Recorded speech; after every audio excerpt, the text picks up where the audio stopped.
வாய்மொழிந்த வார்த்தை யாவும் காற்றில் போனால் நியாயமா?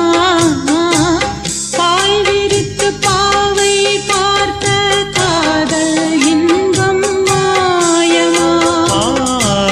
வாழ் பிடித்து நின்றால் கூட நெஞ்சில் உந்தன் ஊர்வலம், போர்க்களத்தில் சாய்ந்தால் கூட ஜீவன் உன்னை சேர்ந்திடும்.